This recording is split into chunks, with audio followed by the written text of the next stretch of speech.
one violent vertical edge setter. I see some ass off the edge. Get that mindset to put your shoulder on somebody. Nick, drop. You're finished. Hey, first down. This is a weird kid. Worse than last time.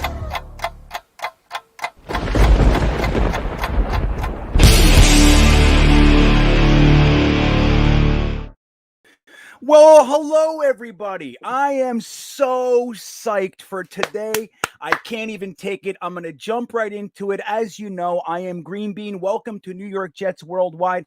The first thing I'm going to do is bring on my esteemed co-host, looking nice and well shaved and spicked up and spanned up for you. He's in a good mood too. Let's bring on Jeremy Cravat. How you doing this morning, buddy? Oh, man, I'm so stoked. As the game gets closer, I'm getting more and more confident, feeling better than I felt in so long with this team and this organization. I know it really is. But the real reason that we're excited, guys, is because we have a very special treat for you coming to us live inside the scene in London. We have Gangrene UK ready to give us a full report with full energy from inside the pub. Let's say hello to Ant from Gangrene UK. Good morning, sir. You all right, guys? How's it going? It's going well. We're in a good mood. I'm so thankful that you guys are here. I wanted to ask you a few questions. Number one, how's the scene over there? Are you running into a few Jets fans, or what are you looking at? So, the feeling at the minute's electric. It's unbelievable. We've got fans from everywhere, all converged on one pub. We're doing a full takeover. It's amazing. A full takeover. So let me ask you this. This is an Atlanta Falcons home game. Are you seeing as many Falcons fans, or is it look a little bit more one way or the other? What does it look like over there in London? So, asking Dan, have we seen many Falcons fans? No. We haven't. No. We've seen about 3 fans. That's it. That's all Jets. That's amazing.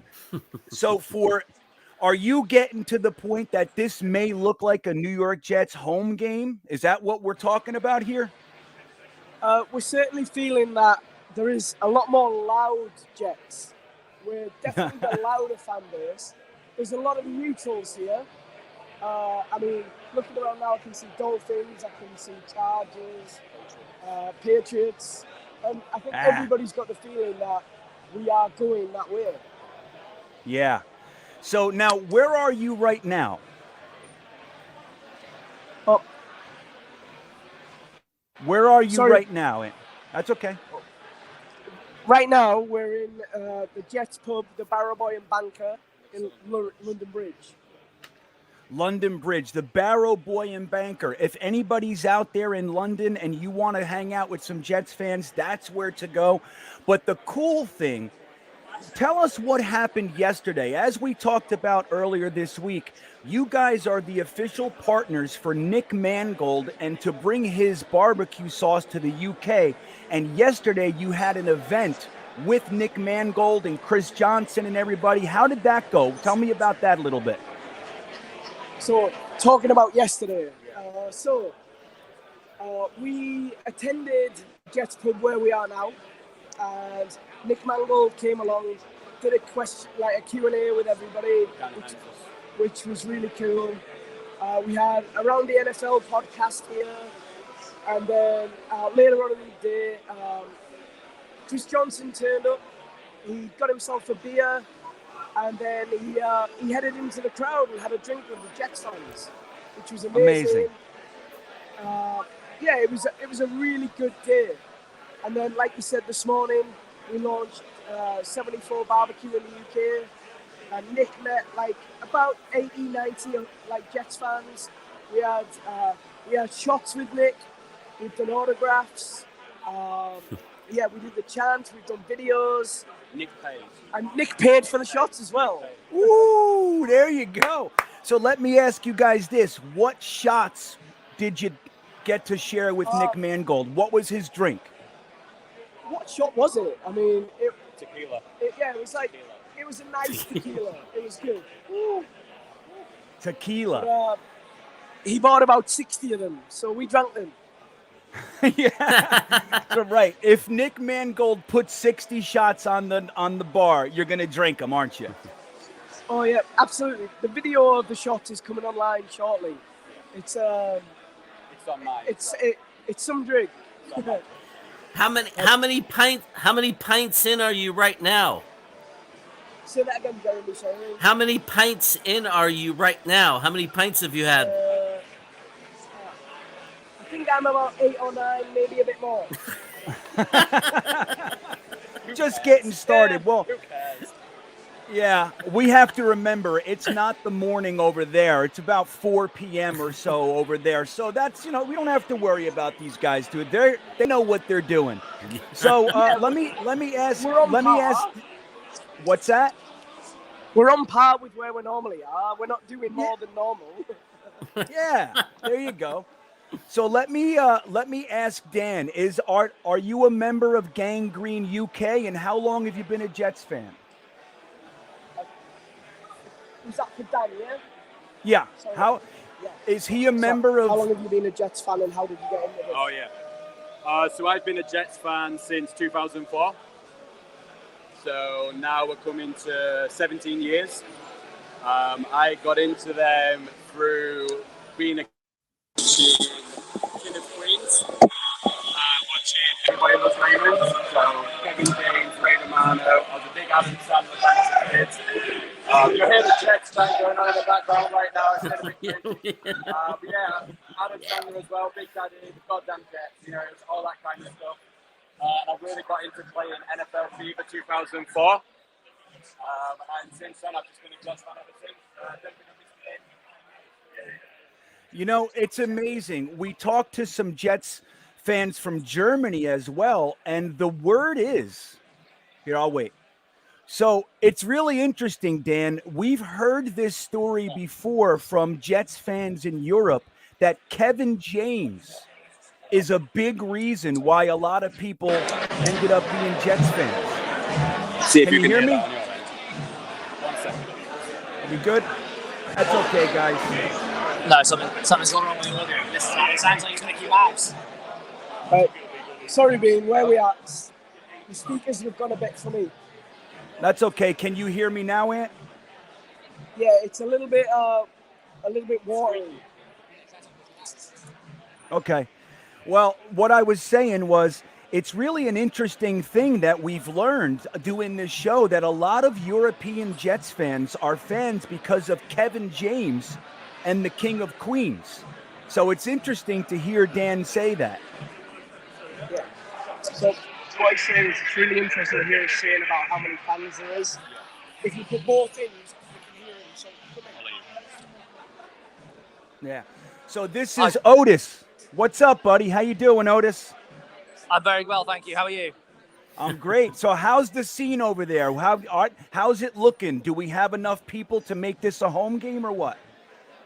Yeah, I think it's going to be a home game. The way it feels at the moment, the noise that the people are making here in the pub and in the streets when we're passing each other, it seems like there's going to be a large takeover of Tottenham, and it's likely to be a very, very big Jets crowd. Yeah.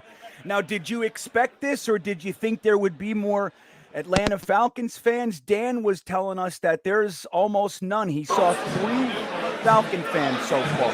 So is that surprising? Yeah, I've been a bit surprised. I expected to see more Falcons fans than we have. However, I did expect us to outnumber them. But it's a huge outnumbering. It's really very impressive. Yeah. Are you guys getting strange looks from people in the UK that are not into American football? Hi, I'm the president of Hey. the French fans club here. How are you? So this is one of our fans that's one of the presidents of the French fan club. So he's just come and plonked himself down next to me. Bonjour! Bonjour, comment allez-vous? That is fantastic. So he's the French fan club. Tell him I got to get him a tweet. Tell him I want to get him on here too. Look at these guys. Look at all the tattoos. This is crazy. He's gone. He's gone. Just like that. It's So all a how- bit mad here at the moment. It's all a bit No, mad. that's okay. Well, that's what we expected, man. I am so excited for you guys. I so wish I could be there, Otis. I really do. But you have the French fan club. What other countries are you seeing represented? So we've seen all sorts of countries throughout Europe represented.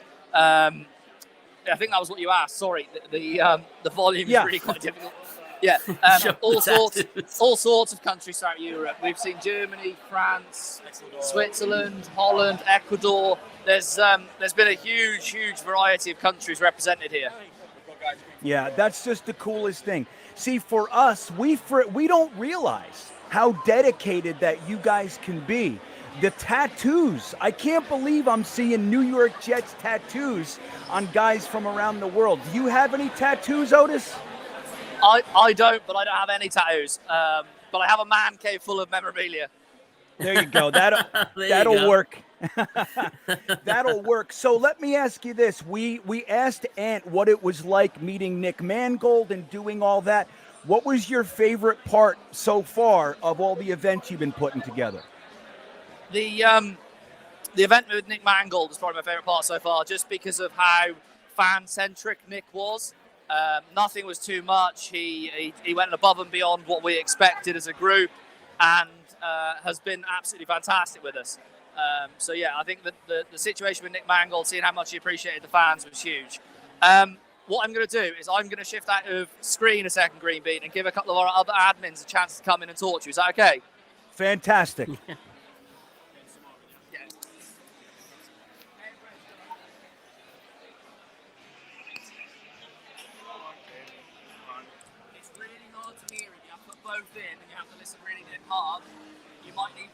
That's okay. This is exciting, guys.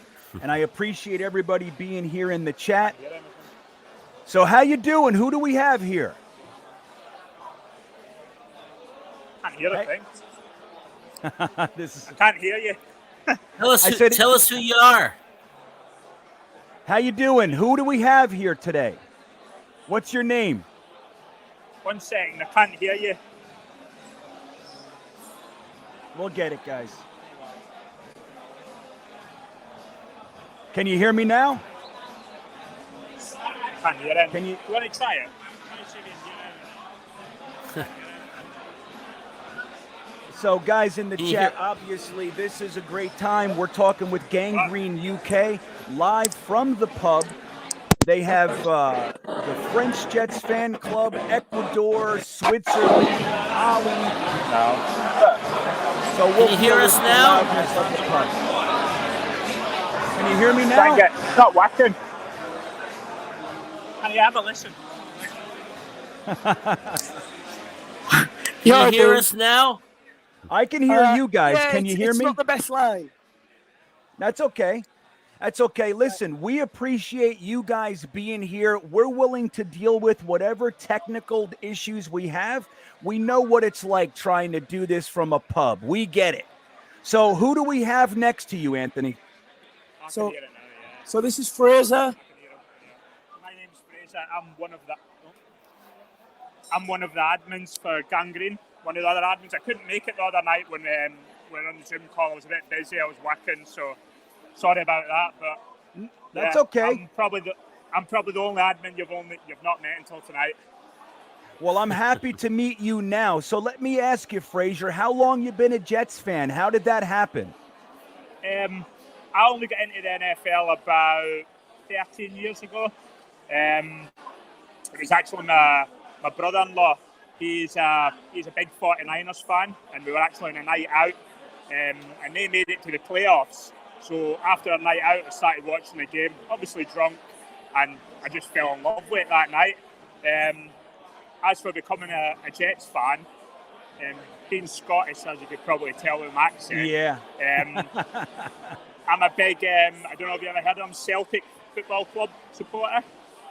So we've got big rivals in our city who are called Rangers, they play red, white and blue, Celtic play green and white, and I wanted to support a team with a similar rivalry and a team that I could visit in America, and we had the Jets and the Giants, so it was an easy choice.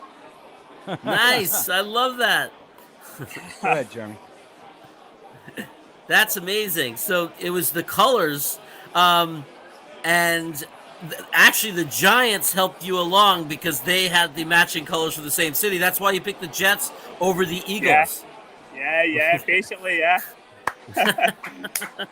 Well, I love it. So let me ask you this. What do you think of the team and the game tomorrow? Do you think we have a good chance to win tomorrow, or where do you stand?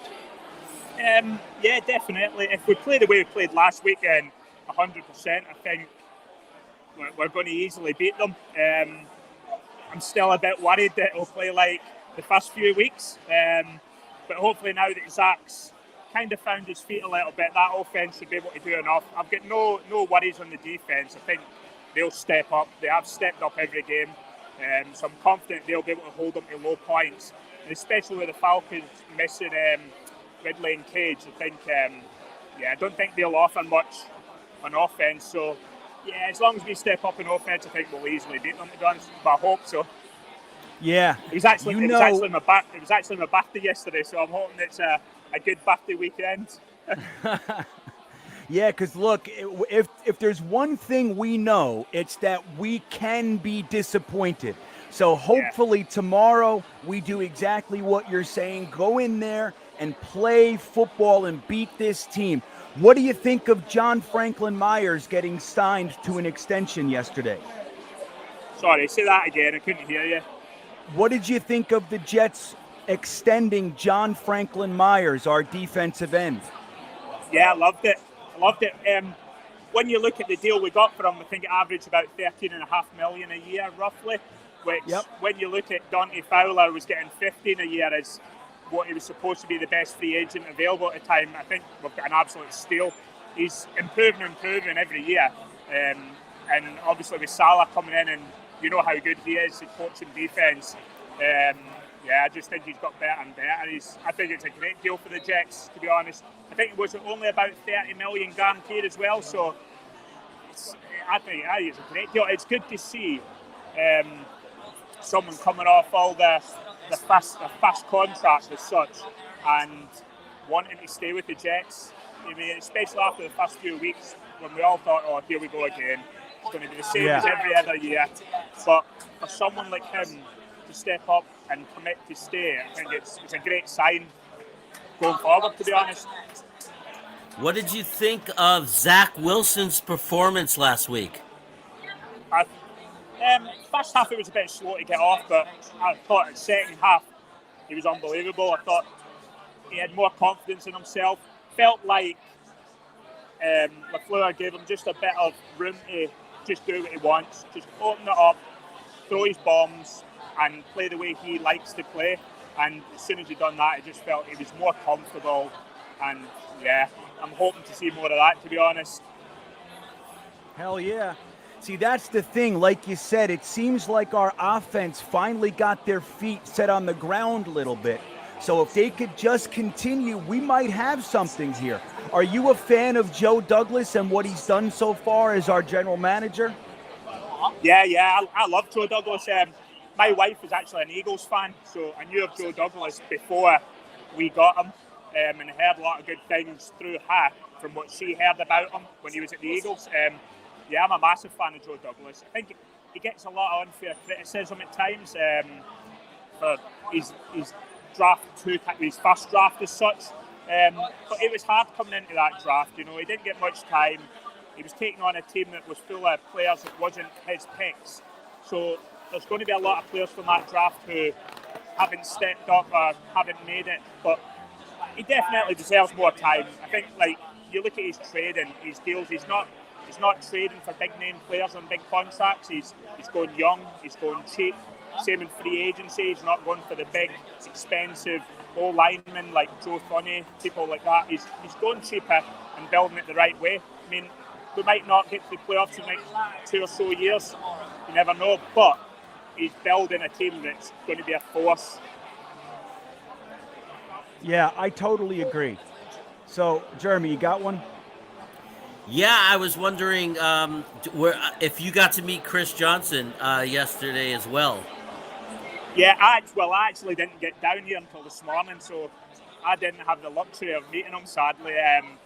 I had basically had to get a boat, then drive, then get a train, and then drive again to get to where I was going. So it took me I was travelling for about 16 hours yesterday just to get about an hour and a half away from London. So I ended up doing the last part of travelling this morning, so I didn't get to meet him last night. But it was great to see the pictures that the boys put on our Facebook chat and our group chat of Chris down in shorts and drinking beers with the fans. It's great to see an owner that's spending time with the fans like that. I mean, again, he gets a lot of criticism, especially for the Adam Gase hire, but his love for the franchise is there to see. And they did make that great decision to back off and let Joe Douglas have full control of the team. So that was definitely. And it takes a lot of character to do that, right? It takes. We've seen owners that have not been able to do that, like to back off and step back and say the best thing to do is let somebody we trust who knows how to do this just take over and run the organization. Yeah, and that's where you have to build your franchise the right way by allowing that to happen. When the owners are involved too much, you're never ever going to get anywhere because they think they know, but they don't really know. You have to let your GM, your coach, they have to have the full control in my mind to build that franchise that you want. If you want to be an owner and you want to build a franchise, then you might as well just hire someone off the street to be your head coach because it's going to make no difference whatsoever. Right. And that makes so much sense. I really love how you said that. Now getting back to you, what's the plan for tomorrow? Are you guys going to get to the game early? How many fans are you sitting with? What does that look like tomorrow for the game? Yeah, so me and my wife will be probably going to the stadium pretty early. I don't know if there's anything on outside the stadium. This is the first time I've been to a game at Tottenham. I usually go to the Wembley games. So we'll get there pretty early, a couple hours early, maybe meet up with some of the lads a bit early, have a few drinks and just see where the day takes us and go from there. Yeah. Now, are you guys allowed to barbecue and tailgate at this stadium, or is that not possible? I think with COVID and things that it's not really possible, to be honest, right now. And to be honest, I've never really seen barbecues and the tailgating as such in the UK. It's just everybody comes up at the stadium early and everybody just does whatever. But, yeah. Right. Yeah. So I asked Dan this and Otis, I said, how many Atlanta Falcons fans are you seeing? This is a home game for them. So are you seeing any Falcons fans walking around, or is it all Jets? Yeah, definitely all Jets. I went to the Miami Dolphins game over here 5 years ago, whenever it was, and it felt like there was no Jets fans. And now everywhere I look is Jets fans everywhere, which is it's good to see. Yeah, well, it's funny because for an organization, a team that hasn't won much like us, our fan base is just so incredibly passionate. I'm blown away to see the tattoos and all the countries being there. I'm impressed. I'm really jealous. I want to be there with you guys. And I'm just so impressed with what you guys have going on. Oh yeah, definitely. It's good. It's good to get the exposure. We've been building this group for a few years now. The four of us admins, and it's been tough, but it's finally going in the right direction. I think this London game massively helped us as a fan group to push our name out there, and having yourself, us on your show, and you on our show, it's good for everybody, and we appreciate it. Yeah. I mean, how cool is that? Out of nowhere, you get a game all the way over there in your country where the New York Jets actually come. And I think that's such a great thing. And I'm happy for you guys that you're able to go and see your team in your own country, which is not always easy. Have you made it to a game in the United States yet?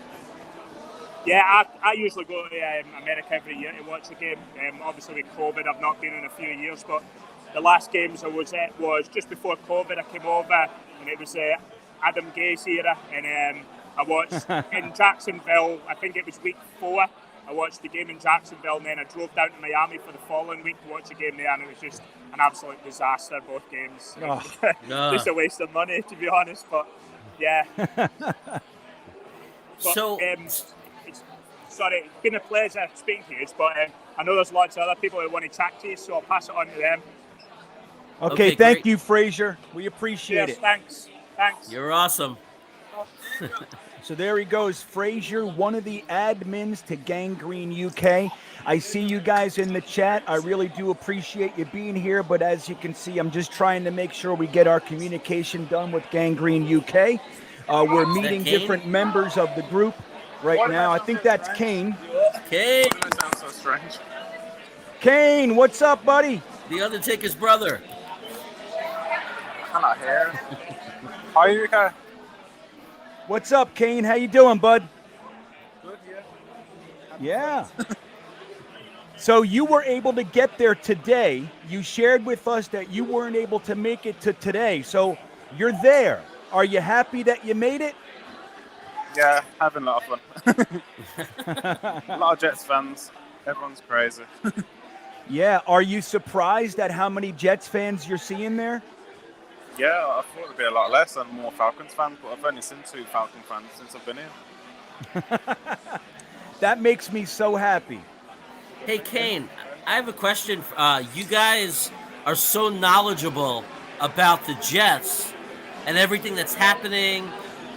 What's your main source of information? Where do you guys, is there a particular source of information where you find out what's going on with the Jets and all the moves and all the different things that are happening? Mainly, there's a couple of us Jets UK groups, so we'll talk about it more closely on social media, and then it'll just get shared everywhere, and we'll all collaborate, really, and everyone get together. So we've got the Jets Barrow Boy and Banker pub, which is the Jets official pub. So this is the hang out for a bit. Yeah, it's funny. My wife has a friend who's in London and took a picture and said, "Hey, look at all the Jets fans here," and it happened to be right where you are. So my wife got a picture of your group and all the banners in the windows. I said, "Yeah, that's where they are. That's where the event is." So people are noticing you guys. Yeah, it's super cool, man. So what's the vibe like, Kane? Does it seem like everybody's positive? Do they think the Jets are going to win this game tomorrow, or what's happening? The pub's quite full, to be honest. There's quite a lot of Jets fans. Everyone's just drinking, having a laugh. Everyone's getting. It's weird because when you talk to people online and you talk to people in real life, it's completely different. And then meeting them, it's just nice. Yeah, and it's funny, right? Because you get to you end up talking to people for years online, and you never get to meet them. And it must be so cool that you guys are all getting together to finally meet. That must be great. We've got people from Scotland, Sweden, France, and America. It's crazy that you can meet them in real life. Together at the same time. So what do you think? Are we winning this game tomorrow or what? Yeah, 100%. I changed my tune from the other day, but yeah, 100%. With Ridley out as well, that helps a lot. So I think we're going to win this. Go ahead, Jeremy. I love that it's going to be a home game. I noticed that you guys got a lot of the all gas, no brake shirts. Are you seeing a lot? Are you seeing a lot of those around the area right now? Sorry. Are you seeing a lot of those shirts all around everywhere, or is it just a couple of the admins? Yeah, we made them available for the group for about 2 weeks because we had a time frame where we had to sell them before to get them in time for the game, and quite a lot of the group have them as well, so it's quite cool. Just for the London game as well. So. Yeah, now is NickMangold going to stop by today, or was that just yesterday? What did you say, sorry? That's okay. I said, is NickMangold going to make another visit today, or was that just yesterday? NickMangold, did you say, sorry? Yeah. Is he coming back today? Not to this pub, but we did meet him this morning at our official meetup.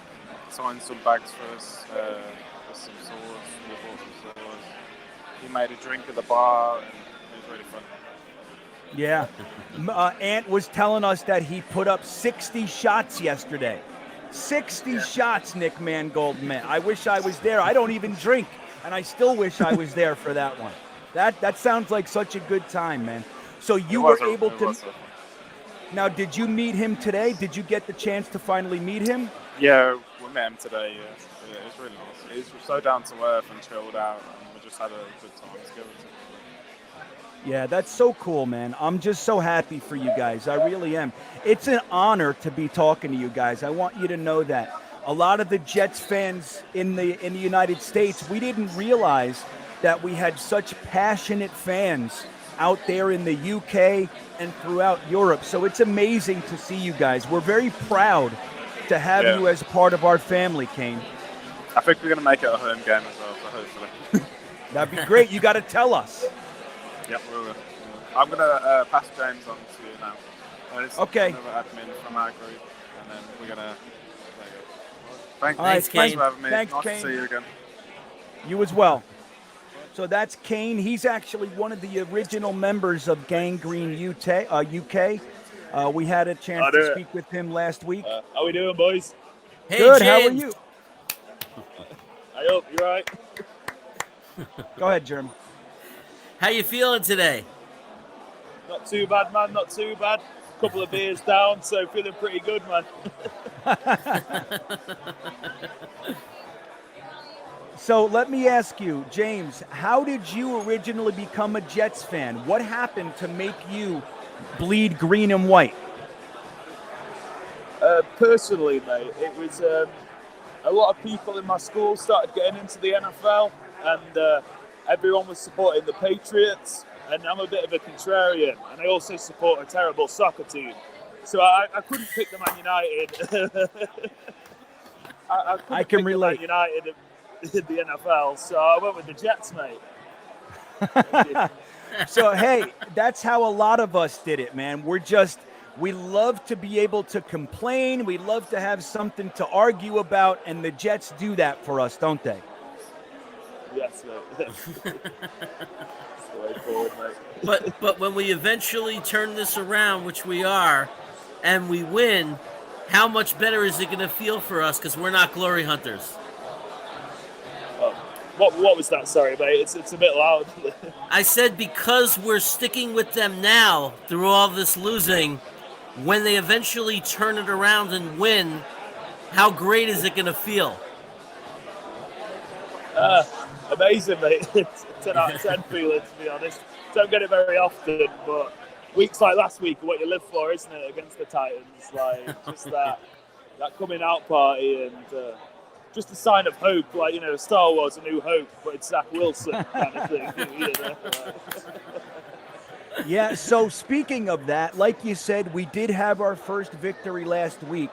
What do you think is going to happen tomorrow? Is our offense going to be able to keep it going, or is our defense going to look good again? What do you see happening? I see Matt Ryan getting murdered on the field.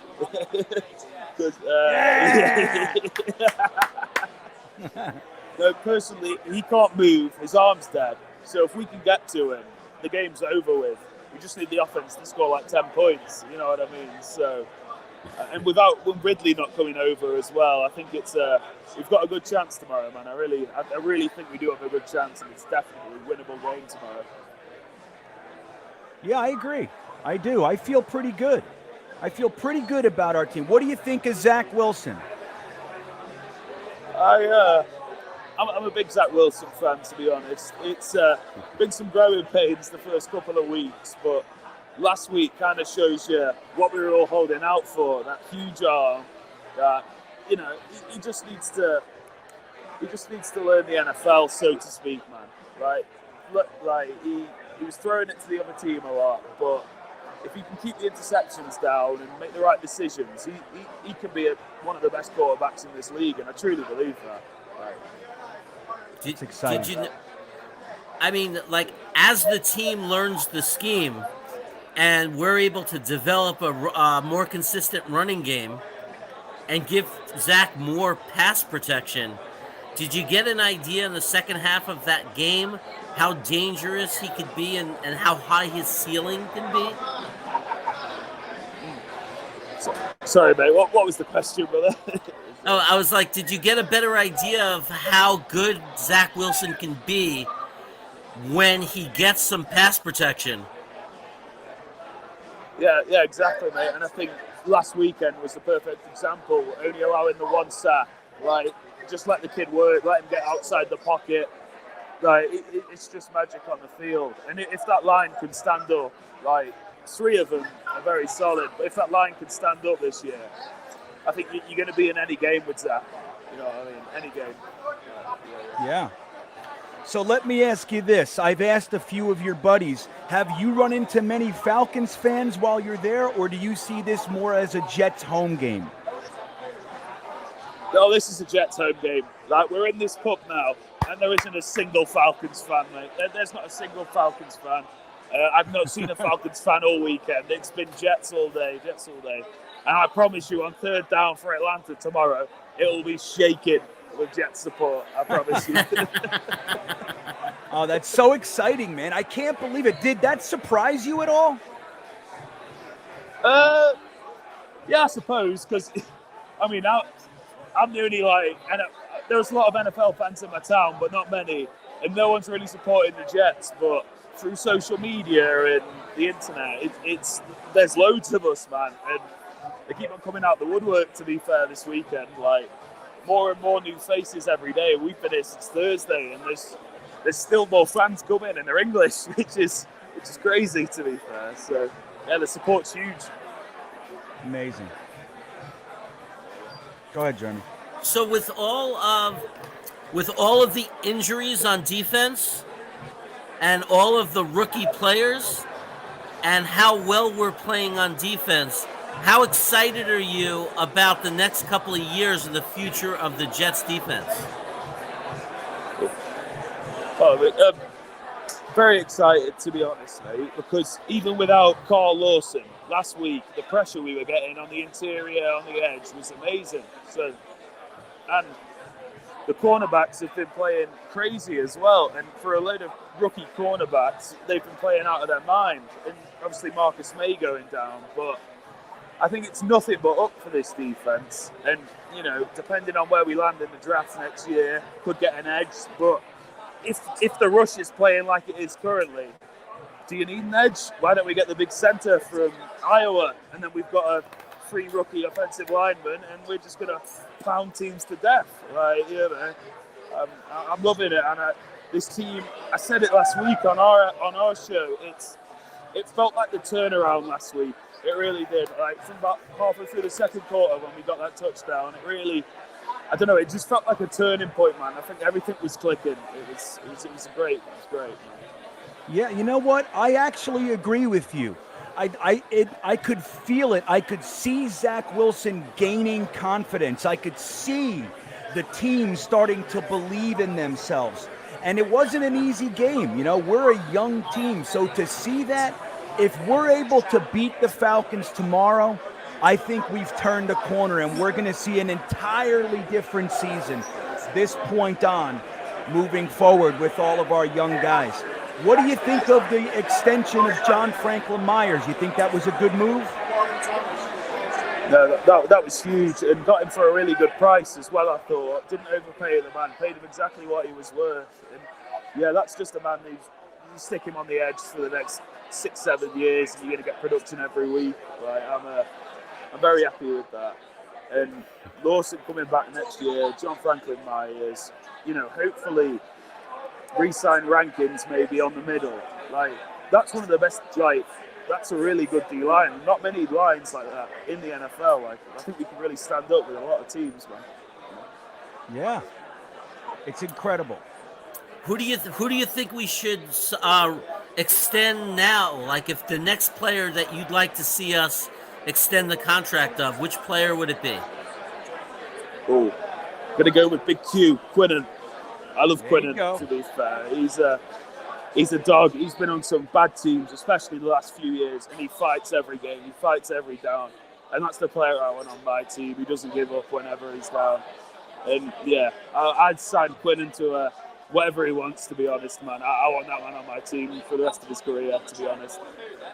Well, and that's what's so exciting. These guys, if we lock them up and with all the rookie contracts, we're going to have these guys for the next 4 or 5 years together. We haven't seen that in a long time. Usually it's changing players every year. Now we're starting to have young guys that are here together. I think signing Quinnen Williams would be the best move ever. So before you go, what's your score prediction for tomorrow? All right, I did drop it on the episode we did, but I'm going 28-10. Matt Ryan gets sacked 15 times. Pulling dirt out of his face mask. That's amazing. 15 sacks. You heard it here first.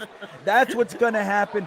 I'll tell you what, if we can get anything more than 5 sacks, I'm going to be elated. If we got 15 sacks, James, I don't know what I would do with myself. That sounds like a Jeremy Cravat wild take to me. Yeah, so we're hoping to get a Jets chant going. Is Ant around? He said we were going to get a Jets chant going in the crowd. We'll there. get that going, boys. We'll get that going. All right. 2 seconds. I'll pull you out the earphones.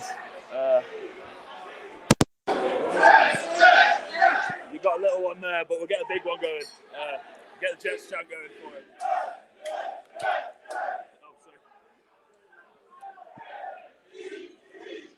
Here we go. Listen to the boys over there. I'm getting chills. I can hear you. Greenbean, we're about to get up a new intro piece for the show. Yeah. You heard it. 15 sacks. Look at this place. J-E-T-S, Jets. There you go. The whole pub with Gangrene UK, bringing it to us live from London, right next to the New York Jets game. One more. We need one more. One more. We'll take it. J-E-T-S, Jets. Well, thank you, Ant. Jolly good indeed. You good?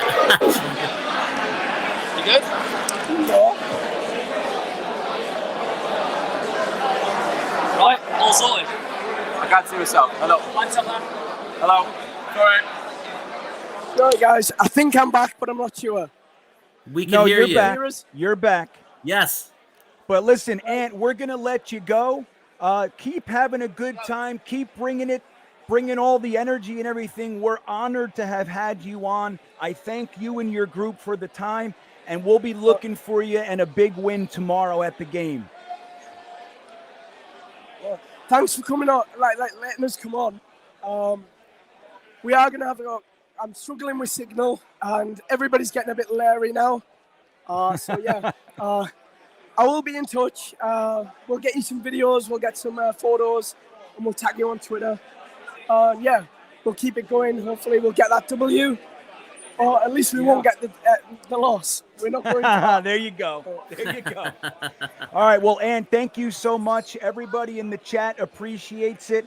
We're honored to have you on, and you enjoy the rest of the day, man. Have a good time out there. Thanks a lot, guys. Speak to you soon. Appreciate it, Take care, guys. brothers. Cheers. Take care, brothers. There you go. So that's Gangrene UK. Jeremy, that was exceptional. That was I got chills.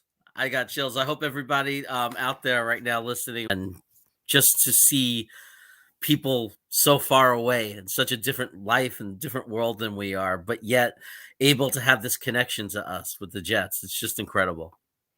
Yeah, and I want to point out our buddy Phil Adams is in the chat.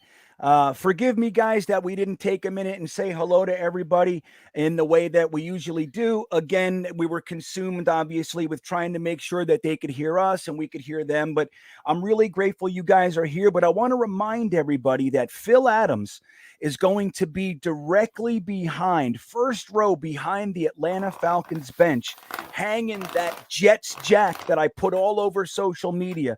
So if we see him, we want to make sure to take some screenshots and get them over to me so I can make a whole video on the Jets jack and everything. But Phil, thank you for being here. I thought you might be in the pub. What happened, buddy? You didn't want to go there and get all shitted up with the other guys, or you're a little safer these days? Either way, I'm happy you're here. That's what Phil says. Remember, it's not even game day yet, guys.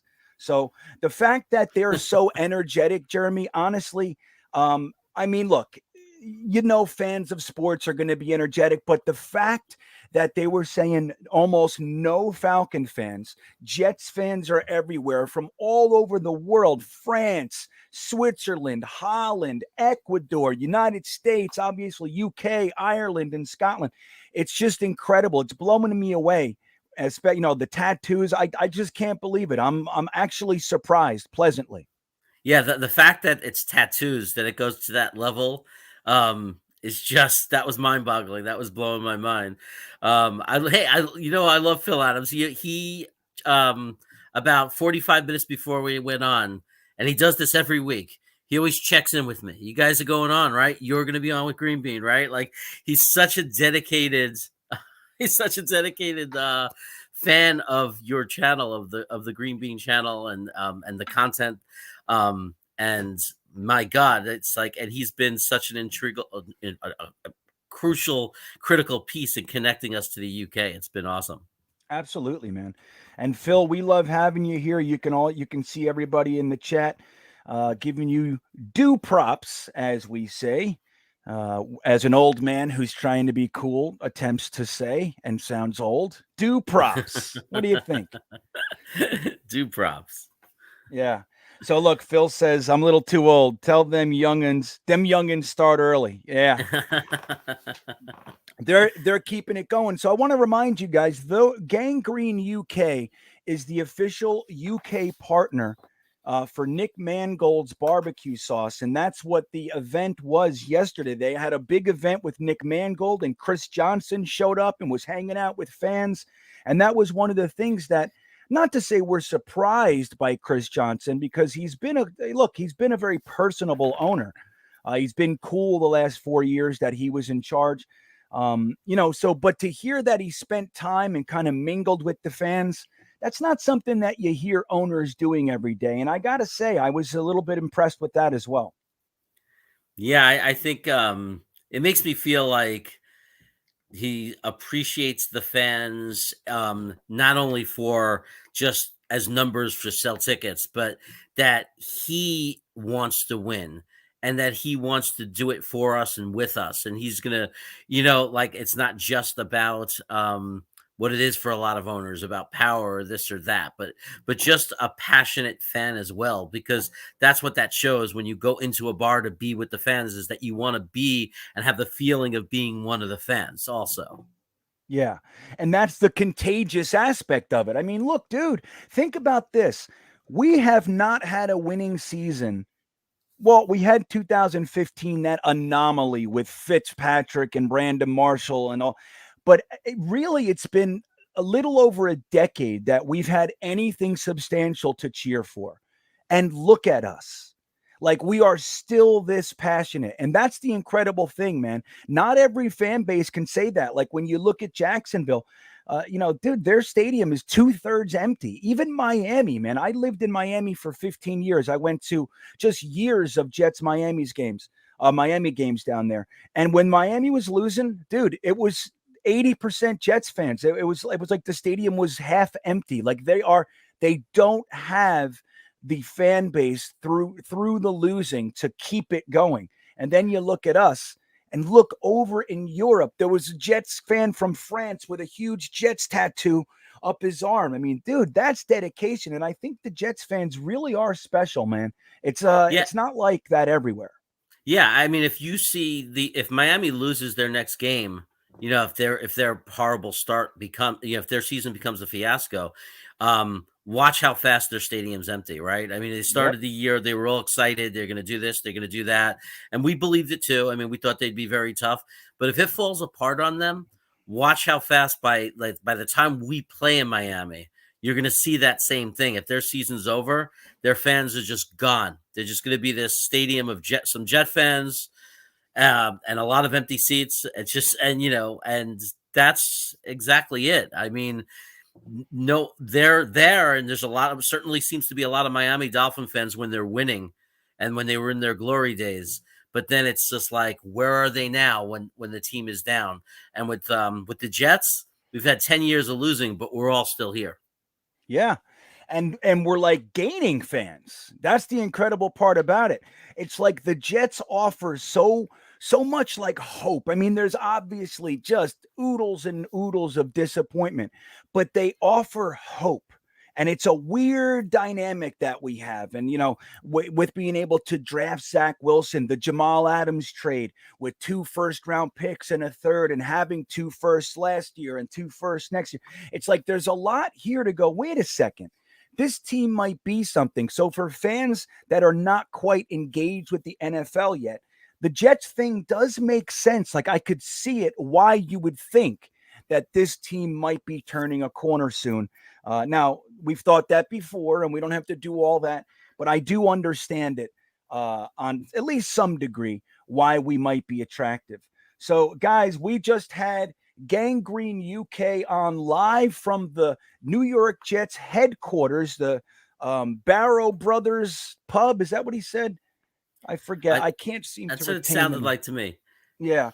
So I'll put all the information in the description once the video's over. I think I have all their information in there now, but I'll put the pub and everything in there as well. But that's the official New York Jets headquarters. Like we said, NickMangold was there yesterday. Chris Johnson was there yesterday. They said some other Jets players are going to be filtering in throughout the day. Past Jets players. Hopefully, none of our current players end up there, because they'll end up missing the game with all that stuff going on. NickMangold purchased 60 tequila shots and had shots with all the guys. So Nick, Barrow Boy and Banker, there it is. Thank you, Phil. Barrow Boy and Banker Pub. If you're anywhere near London, Tottenham, I think they said, right? So yeah, that's where that's where the Spurs play. Very big soccer team there. Nice. So Tottenham Stadium and Barrow Boy and Banker. If you're going anywhere to the area, they're going to be there all day, all night, and then obviously at the game tomorrow. I do want to remind everybody that for tomorrow's live stream on Jetnation's YouTube page, we'll be doing the live stream. I'll be going live at 9 a.m.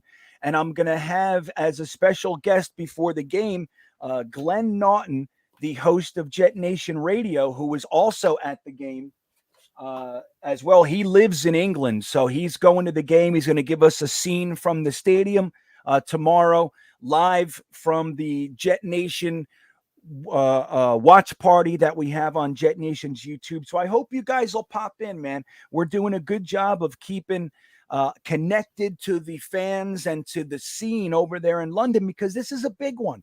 And don't forget, Jeremy, this is supposed to be a Falcons home game.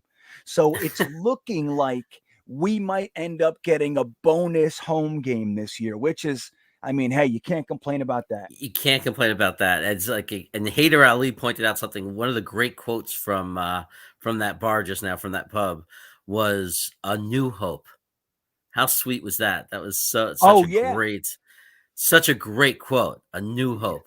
Yeah, a new hope, like Star Wars. That was great.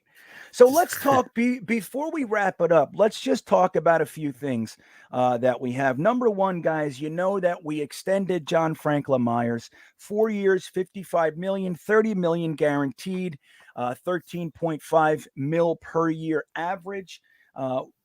I couldn't be happier about that, man. And I think the price, look, it's on the expensive side, but it's definitely not a bank breaker.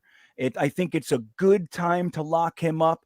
I think that he'll ride this energy into the game tomorrow and dominate. How you feeling about the John Franklin Myers situation? I love it. Before the year, I saw an interview. I'm forgetting who it was. I saw some content out there. There's actually a woman who was pointing out, and I didn't know this, that he has that great first step, that great jump off the ball. And I started watching. I went back and watched some tape to see what she was talking about. I said, "Wow, um, this kid's going to put it together." And I started to get a lot more excited about him. But also what I really like is how early we did this, because um the whole thing with Marcus May and people saying he doesn't pay anyone, he doesn't do this, the fact that he did it at this point, right off the bat, to not only show the fans but more to show the players, if you work your tail off, um this is what we do. This is who I am. I'm going to pay players, but I'm going to stick to our plan. I'm going to pay the players that we need to build the core to this team. So it shows that it has nothing to do with not wanting to pay players. It has everything to do with he's being very careful, and he's going to sign contracts to the right players and the players that we need to get to where we need to go. There is a plan. Unlike a team across town, their GM was under a lot of fire for a couple of years, saying, he said there's a plan, and there didn't seem to be a plan for the Giants. With the Jets, we clearly have a plan. Yeah, clearly. And that's such a good point. I mean, you got to remember, it's like, I know fans like certain players, maybe a Jamal Adams, a Robbie Anderson, a Marcus May, but Joe Douglas, these aren't his guys. Now, that's not to say somebody like a Quinnen Williams or a Foley Fadukasi, it's not to say that they can't be a part of the future, or even Marcus May for that matter. But he has a plan. He has a system where he's not just going to give out money because he's supposed to give out money. He's going to pay people by position what their value is. I mean, look, Marcus May was out. Everybody got worried. That was our first game we won. So it's not to say he's not a good player. But what we are saying is that paying him 14, 15 million, whatever it is that he wants, is not exactly a part of this plan. Then you look at a guy like John Franklin Myers that Saleh said all that guy does is work. That's it. He comes in, he works, he's a leader, he plays in the game, he dominates, and that's the guys that he's going to pay. There's value there as a pass rusher, as a run stuffer. He does everything. So I think you're right. I think Joe Douglas is going to start paying his guys, the guys that he sees as long-term, pieces to the actual puzzle. And he's not, dude, his value is in order. He has predetermined values on positions and players and what they're worth. And if that's not going to work, it's not going to work. And even though it can be aggravating sometimes, because look, we like these players. I get it. It can be aggravating. The truth is that it's about time that we have a GM that's not misguided about value, signing guys based on emotions like Quincy Enunwa. We signed Quincy Enunwa, gave him injury guarantees while he was on injured reserve for the second time in his career. So that's the kind of stuff that we're never going to see again as long as Joe Douglas is here. And if you look at the two most consistent organizations the last 20 years, and for New England up until last offseason was very unlike them and out of character. But if you look at New England from 2000 to 2019, and you look at Pittsburgh from 2000 to 2019, you'll notice something. They let players go. They paid players what they were worth, and they were not afraid to let players walk out that door. That's right. And the benefit of that, and this is why it's so important to start the young guys now. Like if these guys work out, let's say Michael Carter II, Bryce Hall, and Brandon Eccles really like work out long term. These guys are going to be together for years, and anybody else underneath them, Jason Pinnock, whoever else, like all these guys, Javelin Guidry's a nice piece of that. But these guys are going to be developing in the pipeline. And when it's time for one or two of those guys to get their big contract, we don't pay them, but we already had a guy who's in the system, knows it well, and can just step up. And then when these guys leave, that's when we start getting comp picks. The Patriots get 3 or 4 extra draft picks every single year, as do the Ravens, as do the Steelers. Every year they get extra draft picks, man. And we've been on the other side of that, giving draft picks away for old players. And it's like, dude, it's not the way to do it. And it takes time for this transition, but I think it's about time, and we're going to see the benefits of it. And we're already seeing some of it with the, because like what you're saying is because they bring in a lot of those young picks for the compensation picks. Like this, I have a good friend who's a Steelers fan, and it's always like, it always seems like next man up. Somebody gets hurt, next man up, and then Bell is gone, Connor, next man up. When Bell was holding out, Connor did great, and it was I think we're already seeing shades of that on the defense. We keep having these injuries, next man up, and our defense is still playing well. So we're already seeing that culture take over, where it's about the scheme, it's about the team, and it's about depth, where if somebody goes down, it's next man up. Yeah. And that's the way that it should be. And that takes time. But that's why it's so good. Like the faith that they had, and knowing full well we're going to hit so many bumps and bruises and mistakes. But that's why it's such a good thing to start these guys now. We have more rookies starting than any other team in the league. We're the youngest team in the league, and we're giving more rookie snaps than any other team in the league. Like, and that's the thing. If these guys actually work out, geesh, like we're so ahead of the curve. And how could you find out? We had Clark and Parry Nickerson, these other young cornerbacks. We had them sitting on our bench for 3 years, always hoping, like, are they good? We don't even know. And then what? They came in, we started them. They turned out they all sucked. So we were holding these guys, and we sent them elsewhere. Nobody's starting. Like, Parry Nickerson's going from practice squad to practice squad.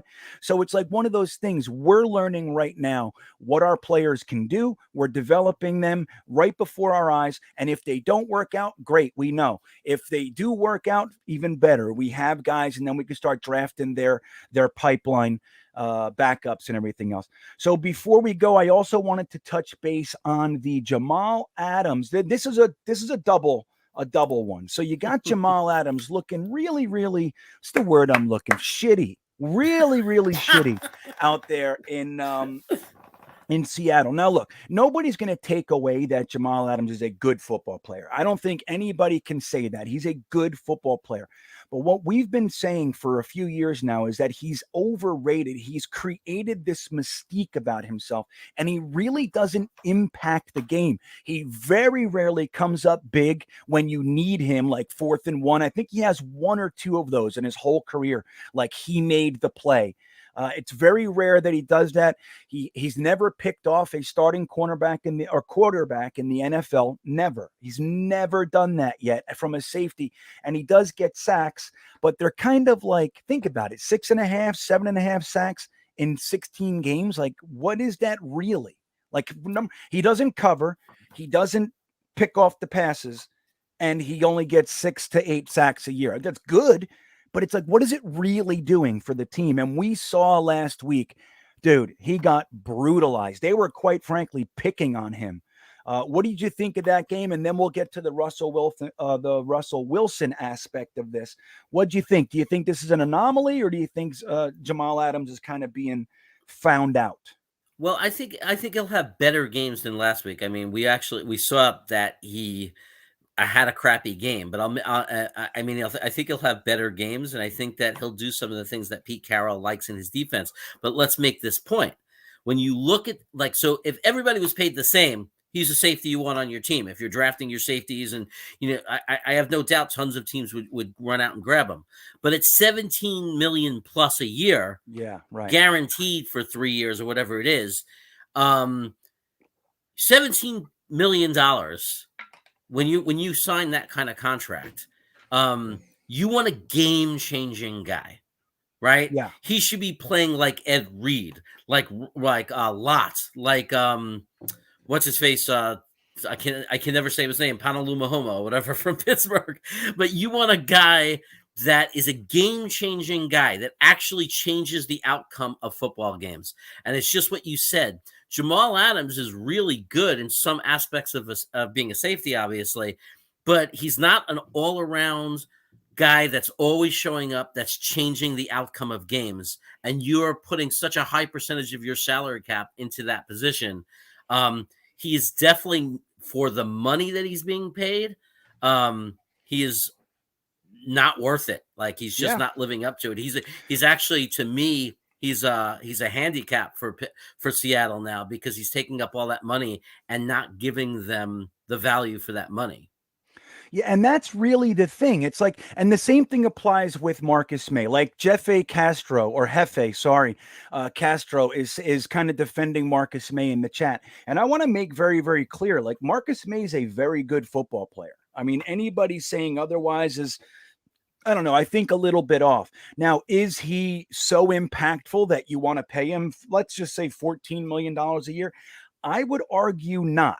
You know what I mean? I like him. I think he's fantastic. I'd love to see him signed, 10, 11 million, like something like that for 2 more, 3 more years. I think that'd be fantastic. But I also agree with what Joe Douglas is doing. He already has him essentially under contract with no commitment for 2 years for $23 million. So why would you come in with guarantees and pay more than that? Why would you do that? Like, there's no incentive to, it's like buying a car. And they say, well, look, you can have the car for 10 grand, but you don't really have to keep it after this year. And then somebody goes, well, listen, why don't you pay $15,000 for the car, and you're required to pay for it next year too? It's like, well, why would I do that? I already have it. Like, it doesn't make any sense. So if Joe Douglas doesn't want Marcus May, he can let him go. There's no commitment. And so what he's saying is, if you want the guarantees, that's fine, but it's going to have to make sense for the Jets. It has to make sense for me. So we come down a little bit and I give you more guarantees. And so, but the strange thing with Marcus May is what's coming out now is, like, his agent's been a complete scumbag the whole time, throwing the Jets under the bus, kind of negotiating through the media in just in the most negative way. And then we found out that they were hiding a DUI. So trying to aggressively get the money. And then what would have happened if Joe Douglas caved and gave him the money? Right now, we'd be stuck with this. So in the event it ends up being a 4 or 6 game suspension, who knows? But whatever it is, we can let him go and just say, no, we don't want him, or we can trade him or whatever. So I think it's once again, it's just smart. Like, Marcus May is a good ball player, as is Jamal Adams. But like Jeremy just pointed out, $17.5 million good? I would argue no. That is not where you want to pay $17.5 million. And you saw it the other day. Teams are starting to figure out, pick on Jamal, wherever Jamal Adams is, go there, because he does not know how to cover. He's a liability out there. And again, he's very little threat, if any, to actually take the ball from you. He can't catch. He's dropped last year. He had 3 or 4 picks that were in his hands. Like, dropped them in his hand. Sam Darnold literally threw it to his chest, straight pass right here to your chest, and he dropped it. So that's the thing. And I think, Marcus May is a good ball player, but we saw, like, his impact isn't so great that you should break the bank for him. And that's sad to see, because we like our players, but I think we're seeing a little bit more intelligent way to balance the money. I just wanted to say to anybody who's mad at JD about Marcus May and saying, well, pay him because he's a good guy. Pay him because he's been a good guy for us, and just do bad business. Like, even though you don't have to do something that doesn't make sense from a business perspective. Nobody is expecting Carl Lawson. Nobody in the world thinks that Carl Lawson should come to Joe Douglas and say, you know what? If I want to take the guarantees off my salary, if I can't be the same player when I come back, I shouldn't cost that much money. Yeah. Right. It's not right.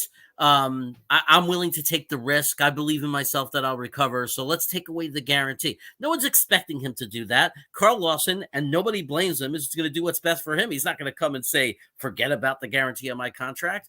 He's going to take the contract that he signed. And that's part of why he signed the guarantee contract, because of injuries. Well, it goes both ways. From the perspective of a team managing their money, managing the cap, it's like, just like you said, we have Marcus May at $22 million for 2 years if we want him. Yeah. Why would we make that a guarantee? And then if he gets hurt, we're stuck and then paying him. up the salary. It makes Right. no sense. It makes It no doesn't sense. make any sense. And look, nobody can argue that Marcus May is good. I mean, anybody, I don't know. I think no, he's a good player. You know what I mean? He's very good. He's better in coverage than Jamal Adams too. He does miss a lot of tackles. He was, I think he was third in missed tackles for all safeties this year. So there's that too, but he's definitely a good player. But the point is, we're looking at a GM who actually balances things in such a way that emotions don't clog the works. And I think that's just so important and not what we're used to. Now, the other interesting thing, and I'd like to see what the chat thinks about this as well. What do you guys think of, now look, nobody's rooting for injuries, right? Nobody's rooting for injuries, but it turns out that Russell Wilson has not missed a game in 10 years, but he did something with his finger that he's going to be out. They said approximately 6 to 8 weeks. They said there's a slim chance he can come back after 4. So what do we think of that? Do we think Geno Smith has the chops to keep them going? Or do you think this is pretty damn good news as far as our draft pick is concerned? What do you guys see happening? I'll just obviously start with you, Jeremy. You think Geno Smith is going to keep them going, or do you think this is a good chance for their pick to start sinking toward the top 10? Well, here's the thing. Frankie was actually going through their schedule, and you got to look at the upcoming games. He seems to believe we were assuming that he'd miss at least 6 to 7 games. So when you look at the upcoming schedule, they got some games that they could win, but they also have a bunch of tough defenses that we think are going to eat Geno Smith alive. I mean, and what we thought originally would have been a win for them against Pittsburgh, now we think is in big jeopardy because of Pittsburgh's defense. So if you look at, they got Green Bay coming up sometime in the near future, New Orleans. I think the whole outlook of those games that they could have won now look a lot harder for them. And we could see, I don't know that they're going to completely collapse, but every loss, like even, the other, 2 days ago, every loss they have is our pick moving up a little bit. Right. So there's no question to me that they're going to lose, even if he was back in 4 or 5 weeks, they're going to lose 2 more games at least because of this. So the best case scenario is if they totally fell apart and like missed the playoffs and, finish 9-8 and then it puts us like, worse. I mean, make that pick like a 15th pick or something. And even that would be so much better than like a 24th. We've seen that. Look how much we had to trade to get from 24 to 14. So if now they're going to fall apart because of this injury and be a 15th pick, be a 14th pick, we don't have to trade 2 third-round picks to get up that high with that pick. We can get our next AVT equivalent type level player with no capital spent. Yeah. And it's like Phil Adams, our UK brother, says, wanting Seattle to lose isn't personal. It's business. And that's the truth of it. Again, like who wants to see a great player like Russell Wilson not be in the league? Like I say all the time, my hope, my desire is for every team to be at 100% all the time. I mean, look, we want to see good players play.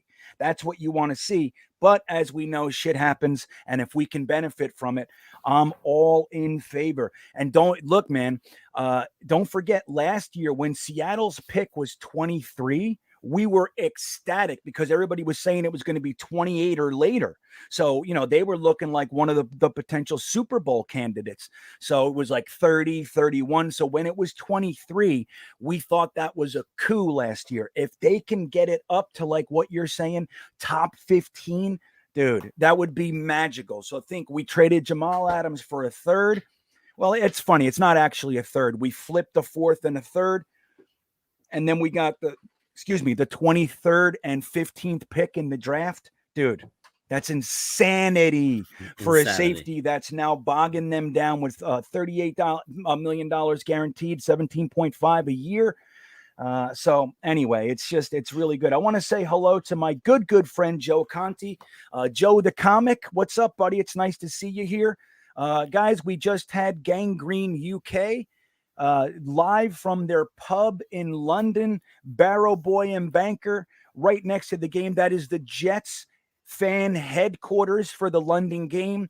They did an event yesterday with NickMangold. They're the official partner of to bring NickMangold's barbecue sauce to the UK. Even our owner, Chris Johnson, was there hanging out. Spent some time with the fans. NickMangold. What is that? A bug? Oh, it's a stink bug. Just pick it up and throw it out. I did. Okay. Right back in. All right. So, NickMangold bought 60 shots of tequila for everybody. So they had a real good, proper hang. If you want to see what that was like, just listen to or watch the beginning of this thread. We had him on here for about 40 minutes or so. Really good time. So I have about maybe 5 minutes left, and then I'm actually going to King's Dominion, everybody. I'm going to be going to ride the 305-foot Intimidator 305 at King's Dominion in Virginia. That's what we'll be doing. But I wanted to make sure I said hello to Joe Conti and so many other guys in here. This has been a really good time. But so what do you guys think about the Russell Wilson stuff? Let me ask you this. Where do you think our pick will end up now that Geno Smith is starting for the Seattle Seahawks? He did look okay. He looked okay last week. Maybe sitting on the bench for a few years did him good, but I still don't think Geno has the chops to come out and lift the franchise. So what do you guys think? Where is our pick going to be? Joe Amorello says that's good enough for a top 14 pick. And Jets Forever says the Seahawks are about to go full rebuild. They're going to trade Russell Wilson. Do you see that happening, Jeremy? It's possible, especially with him hurt and so, even I think they would let him come back, or like they'd have to wait until they show he's completely healthy. But I don't think many teams will worry about it because of what you said, his history of not being injured. I don't think anybody, I don't think it's like something where they'd have to wait for him to come back and prove he's still effective. I don't see that. I think there are plenty of teams out there that would jump for him. Let's hope it's not Miami. I would hate to see Miami grab and snag Russell Wilson. That wouldn't be good for us at all. But I'm going to tell you, if they decide to have a rebuild year, or they decide to throw the towel in, and start jumping off those kind of guys, what a beautiful year for that to happen. The year that we have their first round pick. Absolutely. I mean, you couldn't write it any better. No. You couldn't write it any better. It would be like just the opposite of what we're used to as Jet fans, as far as good fortune. I just want to point out, if GreenBean, if I had a car, man, I could totally meet you. You're going to be 3 hours from me. Yeah, well, you're in North Carolina, right? You're only 3 hours from King's Dominion? I'm in Raleigh-Durham. It's only 3 hours to King's Dominion. Ah, yeah, you should just rent a car. What's wrong with you? I know, but car. I have, we're members, like we're platinum members, so I can get you like a half price ticket too. Oh man. It's my brother's last day. He wouldn't be too thrilled. I get it. That's something I would have done if I would have left my house if I would have left here at 6 a.m. Yeah. And gotten there and made a full day of it. It's all good. So let's just go through some answers here. Harry says top 10 pick. Mo Lake checking in says hopefully top 12. Hefe checks in and says top 13 at least. That's nice and optimistic. I like that. Jets Forever says between 6 and 10. Could you imagine the number 6th overall pick? Jeesh. Like you said, it's just a perfect year for them to implode, dude. It would be great. Really suck. Yeah. Hey, here's Teen Bean. He's just waking up, ready to go to King's Dominion. He wants to say, hey, there he is. Teen Bean, everybody. Our stud cornerback. That's right. Our stud cornerback, he said. Eminon says top 15 at the worst. Hater Ali checks in, says possibly between 12 and 15. Mr. Pickle Pants is here and says, I think we'll get a top 15 pick from Seattle. The way our luck has been, could be top 10. And yeah, Jeff Otis Brown, this is kind of where I am. He says, Geno will be Geno. Like, he'll look good. He's got the arm. He's got the legs. It's up here for Geno. It's like he makes stupid mistakes. And that was always his problem. He says top 12. That's what I'm thinking. I'm thinking somewhere in the top 15 is like as our best case. Godfrey Flavel says with Smith starting, it's going to be top 10. Let's see what else we got. you so much. Love Russell Wilson, but sometimes that's the way the ball bounces, right? And look, the guy. Think about how fortunate Seattle has been. He has not missed a game in 10 years. Could you imagine? We haven't had a quarterback make it through the whole season in 10 years. Like, I think the last one was Mark Sanchez. And I don't even know if he made it through the whole season. Like, we never have anybody make it through the whole season. What's your prediction for our draft pick if, now that Geno Smith is starting? Well, like, he's only going to be out for a month. Geno Smith looked good, but Russell Wilson is the reason why that team is so good. People might say it's his receivers, but dude, he is the reason that their offensive line isn't that good. Oh, terrible. So, like his ability to move around in the pocket and make some throws that shouldn't have been made, that's the reason why they're there. And the receivers can get open, but I don't think Geno has that ability that Russell does, even though he's been there for 3 years. See that? That's interesting. See, the kid knows what he's talking about. I hope you guys could hear him. I'm sitting here saying, what do you need me for? You got this guy expert right here. I'm sitting here thinking, what do you need me for? He should be the co-host. Yeah, I should. He should. But he knows what he's talking about. He corrects me all the time, man. Like, you think I know stuff. He knows. He's got that young brain. You know what I mean? Just it's like also he retains information. I don't know what's going on. Chris Bradigan checks in, says top 15. And Jeff Otis Brown, Team Bean Wisdom. What's up, TK Logs? So, guys, I do apologize. I would like to just hang out all day. I'm so amped up from hanging out with Gang Green UK. But we are going to end this. Jeremy, you wanna say anything before we go?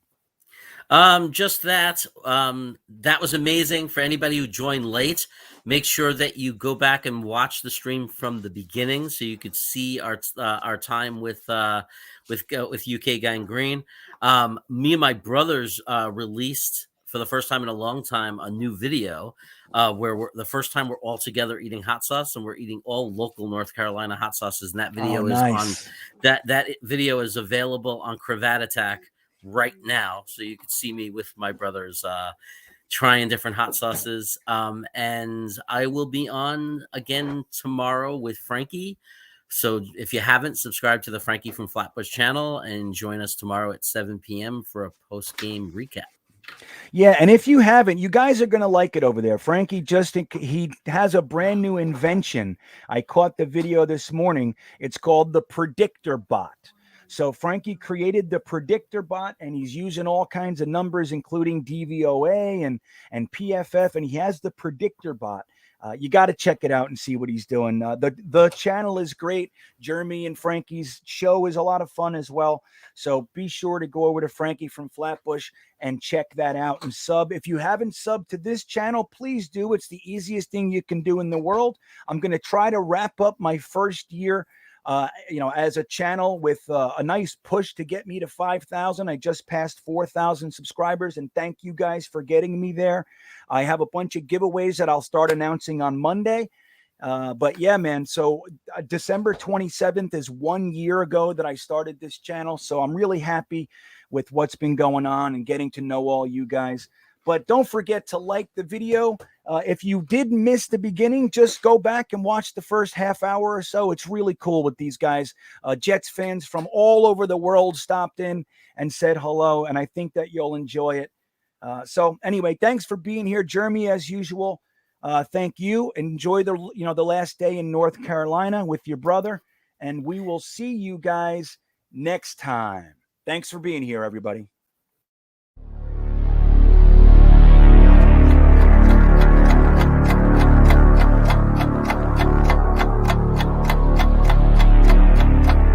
I think he's going to be day one, a violent vertical edge setter. We compete today. I see some gas on the edge. Get that mindset.